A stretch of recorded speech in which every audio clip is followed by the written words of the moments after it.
Hoy aprenderemos sobre la física en el lanzamiento de cartas a alta velocidad. Este es Rick Smith Jr. Tiene 8 récords mundiales de lanzamiento de cartas, entre ellos precisión, velocidad y distancia. Pero ¿cómo es posible? ¿Qué física hay detrás de mantener una carta volando por el aire a grandes distancias como esta? Cuando la mayoría nos sentimos unos fracasados al intentarlo, siquiera unos metros. Hace unas semanas leí un artículo llamado «Los posavasos son malos frisbees». En este estudio, científicos del Instituto Helmholtz de Radiación y Física Nuclear explican las técnicas para hacer que los apoyavasos o posavasos puedan volar más lejos cuando son lanzados. Sugieren que para que las cartas o posavasos lleguen bien lejos, hay que lanzarlos con un efecto de retroceso, es decir, deben rotar en sentido contrario a su dirección de vuelo. Sin embargo, hay un problema. El récord mundial lo tiene una persona que puede lanzar un posavasos y una carta más lejos que cualquier otra. Empieza lanzando las cartas en la dirección opuesta, con un liftado. Entonces supe que había algo interesante que tenía que investigar. Bien, Rick, ¿me enseñas a lanzar una carta? Bueno, les voy a enseñar la forma básica de lanzar un naipe. Ok. En la mano izquierda la carta, la derecha es una tijera, corta la parte de arriba, pulgar arriba. ¡Hey, vean eso! Wow, tengo que... renuncio. Adiós.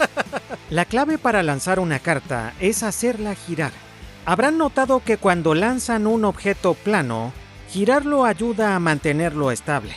La estabilidad viene del momento angular. Por eso es que cuando intentamos equilibrar un disco sin girarlo, fácilmente se cae. Pero si lo giramos, se mantiene en equilibrio. Sin embargo, incluso los discos giratorios se terminan cayendo, pero lo hacen de una forma diferente a los discos no giratorios. Cuando caen, además de volcarse, se mueven en círculos. Este movimiento se llama precesión. Observemos las fuerzas que los discos giratorios o cartas experimentan cuando se mueven en el aire. Cuando se lanza un disco, incluso en un ángulo llano, se produce una sustentación porque el disco está cayendo por el aire, por lo que el aire golpea el disco en un ángulo desde abajo. Esto genera una fuerza en el frente del disco. Si el disco no fuese giratorio, oscilaría en dirección al viento. Pero si el disco es giratorio, sucede algo distinto. Se produce un torque que causa que oscile lateralmente. Se los ilustraré con un giroscopio. Cuando lo empujo desde abajo, oscila y gira en dirección a su giro. Esto mismo ocurre con un disco real. Si lanzo un disco horizontalmente y lo roto en el sentido de las agujas del reloj, naturalmente se girará sobre su lado derecho, manteniendo su rotación en sentido horario. Ahora está de costado, entonces gira con un efecto de retroceso, es decir, la parte superior del disco se mueve en la dirección opuesta a su movimiento hacia adelante. Si lo lanzo en sentido contrario a las agujas del reloj, oscila hacia la izquierda, generando también un efecto de retroceso. Significa que independientemente de cómo gire un disco o una carta cuando la lanzamos, naturalmente siempre va a rotar con un efecto de retroceso. Y cuando el objeto adopta el efecto de retroceso, se crea una sustentación mediante el efecto Magnus. Como la parte superior del disco arrastra aire en la dirección del objeto en movimiento, ese fluido se mueve más rápido arriba que abajo, y como resultado hay menos presión arriba. Esto hace que el disco se levante en dirección ascendente. El efecto de retroceso es el estado más estable para una carta o un disco. Pero si eso es cierto, ¿por qué cuando Rick Smith hace sus lanzamientos más largos, los hace con un efecto liftado? Intentemos descubrir qué beneficios tiene el efecto liftado en un lanzamiento real. Al empezar con el liftado, inicialmente se posiciona a la carta en un estado metaestable.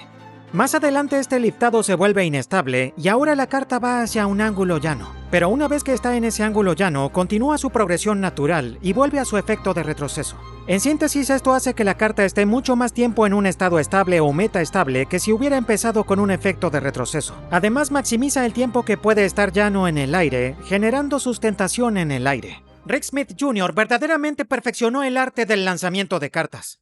Cuando estas cartas están en el aire, pueden hacer mucho daño. Miren cómo pueden cortar cualquier cosa con precisión.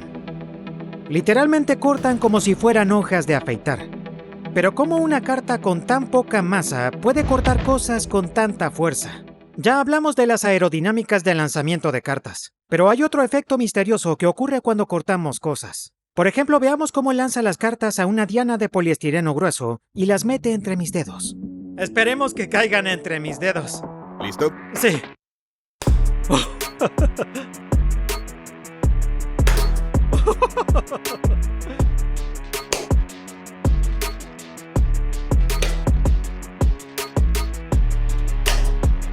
¡Increíble! Como ven, las cartas se metieron bien adentro del poliestireno. En algunos casos, incluso lo traspasaron. Pero si intento meter las cartas adentro del poliestireno, no puedo hacerlo. ¿Por qué será que ocurre esto? Un motivo obvio es que cuando presiono la carta lentamente, se dobla y esparce la fuerza sobre un área más grande. Pero cuando la carta se mueve rápido, todas las partículas tienen un movimiento de avance en la carta. Así que no hay un momento flector. Y sin dudas eso ayuda. Pero ocurre algo más aquí, además de la flexión. Quería ver cuánta fuerza de impacto genera Rick con las cartas. Así que le pedí que las lanzara contra una balanza y medí la fuerza creada con el impacto. Si lo ven en cámara lenta, notarán qué alto es el impacto. Usé una balanza analógica para evitar cualquier retraso o filtración de la fuerza repentina. Notarán que la fuerza saltó a 350 gramos fuerza. Es muy asombroso considerando que una carta sola pesa apenas 1,6 gramos. Sin embargo, cuando añado una fuerza constante de 350 gramos a una carta, no logro que corte nada. Y principalmente esto es porque la carta se dobla. Pero supongamos que uso algo más rígido como esta hoja de afeitar. Si la presiono con la balanza, se nota que se necesitan mucho más de 350 gramos para que penetre el poliestireno. Estoy al máximo y estoy usando toda mi fuerza. Y es muy difícil que lo penetre. Pero Rick Smith lo hizo con las cartas sin problemas. Entonces, ¿cuál es la diferencia? Cuando aplico una fuerza constante, el movimiento es lento, lo que da tiempo a que todo se aparte y la fuerza se reparta. En contraste, cuando las cosas se mueven rápido, se comportan más como un material frágil. Se fracturan y se rompen a fuerzas mucho más lentas que lo habitual. Esto permite que los objetos que se mueven rápido corten las cosas con fuerzas más bajas que los que se mueven lentamente. Esto incluye la piel y los dedos. Hay gente que dice que la zanahoria tiene la misma consistencia que los dedos. ¡Cuidado! Pudo haber sido tu dedo, ¡Qué bueno amigo! que no lo fue! Antes de irme, quería agradecerle a Devin Supertramp por ayudarme a capturar las asombrosas tomas en cámara lenta de este video. Está trabajando en un increíble video de X-Men donde Rick Smith hace de Gambito. Debe ser genial.